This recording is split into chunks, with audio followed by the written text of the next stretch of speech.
Hello students, good morning. हम पढ़ रहे हैं लेखांकन की अवधारणा और लास्ट वीडियो में मैंने लेखांकन की कुल 14 अवधारणा बताई थी, जिसमें 4 अवधारणा लास्ट वीडियो में पढ़ चुके हैं।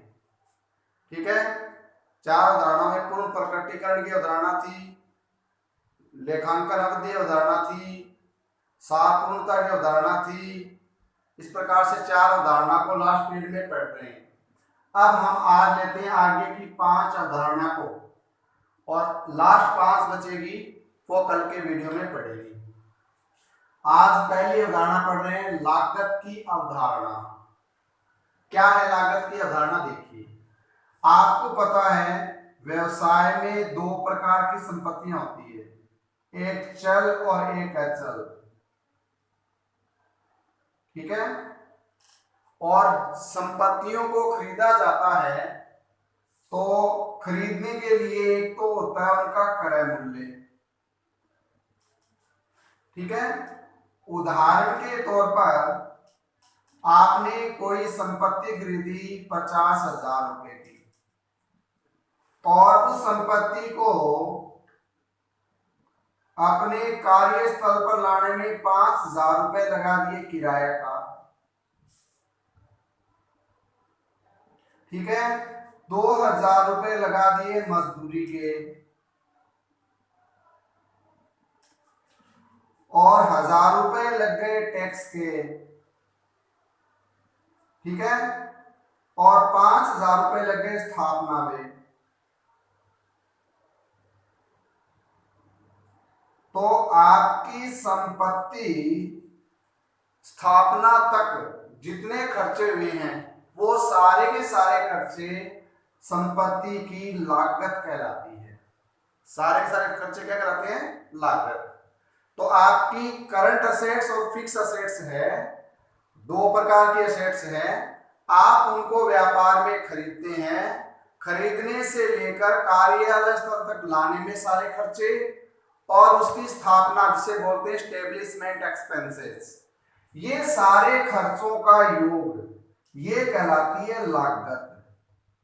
तो व्यवसाय में कोई भी संपत्ति खरीदी जाती है तो उसका लेखा हमेशा कौन से मूल्य पर होगा? लागत मूल्य पर। अब दूसरा होता है बाजार मूल्य, मार्केट प्राइस। अब मार्केट प्राइस क्या है? हमारे जो लेखांकन से संबंधित विद्वान हैं उनका कहना है कि संपत्तियों का लेखा हमेशा लागत मूल्य पर ही किया जाना चाहिए। क्यों? क्योंकि लागत मूल्य के लिए हमारे पास साक्ष्य उपलब्ध होते हैं। संपत्ति खरीदी है तो आपके पास उसका बीजक होगा, किराया चुकाया है तो चुकाने को आपको रसीद मिली होगी, रिसिप्ट मिली होगी, मजदूरी दी है उसका सबूत मिलेगा, टैक्स चुकाया है तो टैक्स की स्लिप होगी, एस्टेब्लिशमेंट में है तो उसके खर्चे होंगे। तो कहने का मतलब जो लागत मूल्य है वो साक्ष्यों के आधार पर होते हैं, प्रूफ के आधार पर होते हैं, इसलिए इनका लेखा करना चाहिए। और बाजार मूल्य है ना, उसमें हमेशा व्यक्ति परकता की संभावना बनी रहती है। किसकी संभावना? व्यक्ति परकता की। यानी बाजार मूल्य है वो निरंतर परिवर्तन होते रहते हैं, और आजकल तो ऑनलाइन का टाइम है, ऑनलाइन ट्रेडिंग होती है, तो बाजार मूल्य दिन में भी कई बार बदल जाते हैं। तो कौन से मूल्य पर उसका मूल्यांकन किया जाए, ये इससे व्यापार की सही स्थिति का ज्ञान होना संभव नहीं है। अब मान लो बाजार मूल्य है, आज लागत मूल्य 63,000 और संपत्ति का बाजार मूल्य 70,000 है, और बाजार मूल्य कल गिरकर ये 60,000 आ जाए, नेक्स्ट डे गिरकर ये 55,000 आ जाए। ठीक है, अब मान लो आपका मूल्य 70,000 है और आप इसका 70,000 से लेखा कर देते हैं, तो आपके पास 7,000 का अंतर आ गया ना। 7,000 आपके लाभों में क्या हो जाती है? वृद्धि हो जाती है, जो कि वृद्धि वास्तव में लाभों में हुई नहीं है। ठीक है, इस कारण इसका लेखा किस पर किया जाता है, लागत मूल्य पर। यह है लागत की अवधारणा। अब है द्विपक्षीय अवधारणा। क्या है द्विपक्षीय अवधारणा, काफी महत्वपूर्ण है, देखिए इसको। ये द्विपक्षीय अवधारणा है ना, यही हमारी दोहरा लेखा प्रणाली का आधार है। आपको पता है किसी भी व्यवसायिक लेन देन के दो पक्षकार होते हैं, एक होता है क्रेता और दूसरा होता है विक्रेता। द्विपक्षीय अवधारणा क्या कहती है, किसी व्यवसायिक लेन देन के दो पक्षकार होते हैं, क्रेता और एक विक्रेता, और इस लेन देन से दोनों पक्षकारों पर समान प्रभाव पड़ता है। उदाहरण के तौर पर माल खरीदा 50,000 का, तो आपने खरीदा तो आप तो क्रेता हो गए, और ये है विक्रेता, तो इसको 50,000 रुपए मिले होंगे। आपके 50,000 खर्च हुए तो इसको 50,000 रुपए मिले होंगे। तो एक लेन देन के दो पक्षकार होते हैं और प्रत्येक लेन देन का दोनों पक्षों की पुस्तकों में एक समान प्रभाव पड़ता है, समान राशि से लेखा होता है। और इसमें क्या करते हैं, एक पक्षकार को डेबिट किया जाता है तो दूसरे को क्रेडिट किया जाता है। ठीक है, दोनों पक्षकारों की पुस्तकों में लेखा होता है, एक पक्षकार डेबिट होता है, दूसरा क्या होता है, क्रेडिट होता है।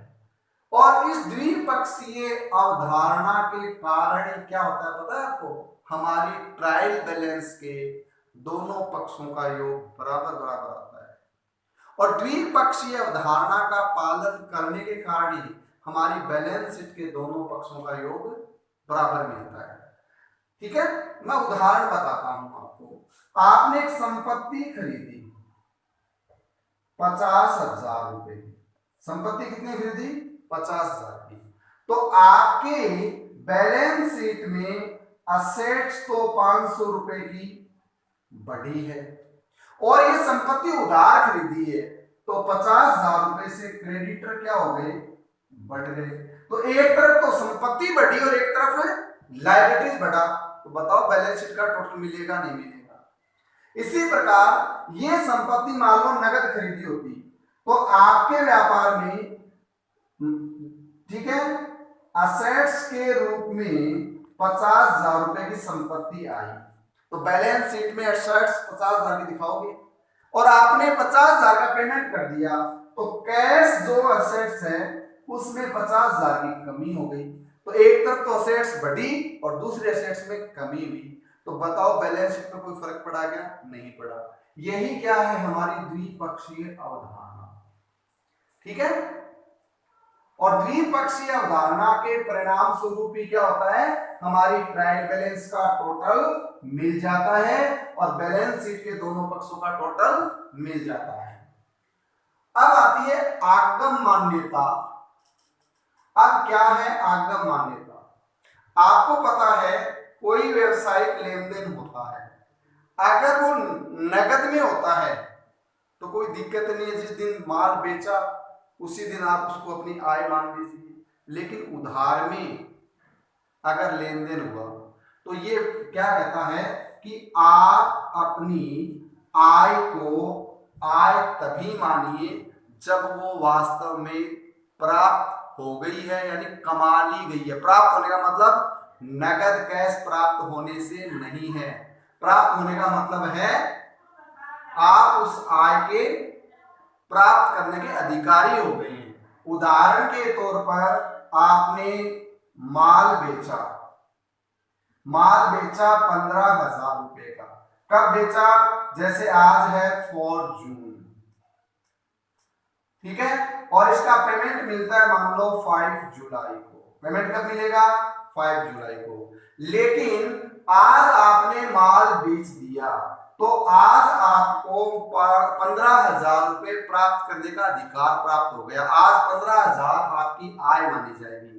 तो उपार्जन अवधारणा आगम मान्यता क्या कहती है कि जिस दिन आपने अपनी आय को कमा लिया उसी दिन अपनी आय मान लीजिए, चाहे उसका भुगतान पहले हो गया हो या भविष्य में होने वाला हो। ठीक है, और इस आगम मान्यता के आधार पर ही हमारे प्रीपेड, आउटस्टैंडिंग, एक्रूड, अनएक्रूड एक्सपेंसेस का लेखा किया जाता है। अब आता है मिलान की अवधारणा। मिलान की अवधारणा क्या कहती है कि जिस वर्ष की आय है उसी वर्ष से संबंधित व्ययों को लिख दीजिए। मिलान की अवधारणा क्या कहती है कि जिस वर्ष की आय है उसी वर्ष की व्यय को उसमें लिख दीजिए, यानी जिस वर्ष के व्यय है ना उन व्ययों का भुगतान उसी वर्ष की आय से किया जाना चाहिए। और इसी अवधारणा के आधार पर क्या होता है, हमारे लाभ हानि की गणना होती है। ठीक है, तो आप जैसे वित्तीय वर्ष लेते हैं 1 अप्रैल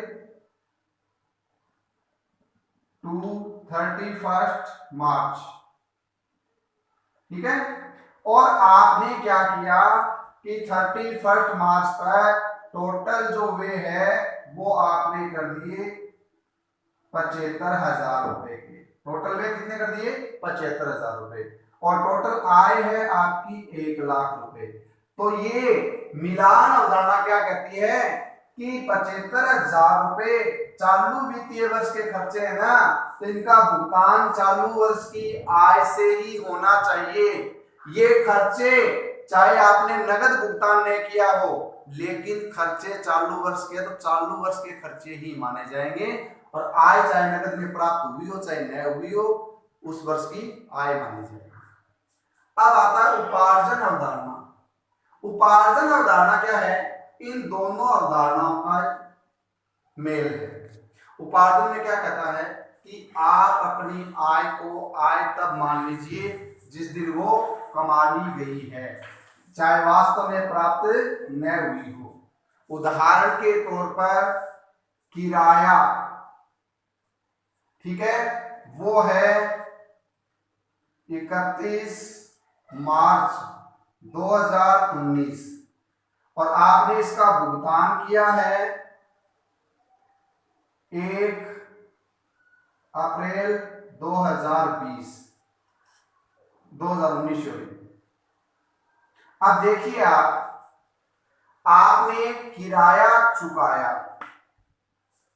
अब किराया 31 मार्च का किराया था, 1 मार्च से 31 मार्च तक का किराया था, तो 31 मार्च का दिन पूरा हो गया ना, तो 31 मार्च एक महीना पूरा हो गया, तो आपकी ड्यूटी बनती है कि 31 मार्च का किराया है ना, तो 31 मार्च को खत्म होने वाले वित्तीय वर्ष में ही शामिल किया जाना चाहिए।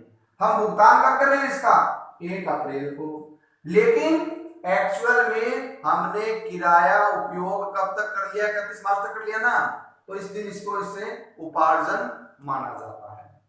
इसी प्रकार हमारी आय जिस अवधि में हमने कमा ली है, चाहे वो नगद में प्राप्त न हुई हो, उस अवधि की आय मानी जाती है। ठीक है, और इस उपार्जन अवधारणा के आधार पर ही हम बैलेंस शीट और P&L में कुछ समायोजन करते हैं। वो समायोजन क्या होता है, out standing expenses, prepaid expenses, accrued expenses, ठीक है, या एक्रूड इनकम और अनएक्रूड इनकम, ये सारे समायोजन है हम इस उपार्जन अवधारणा के आधार पर ही करते हैं।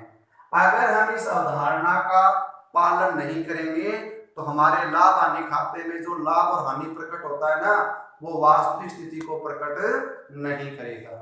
ठीक है, तो आज हमने लेखांकन की इन 5 महत्वपूर्ण अवधारणाओं को पढ़ लिया। अगले पीरियड में बाकी बची हुई 5 अवधारणाओं को पढ़ेंगे। Thank you.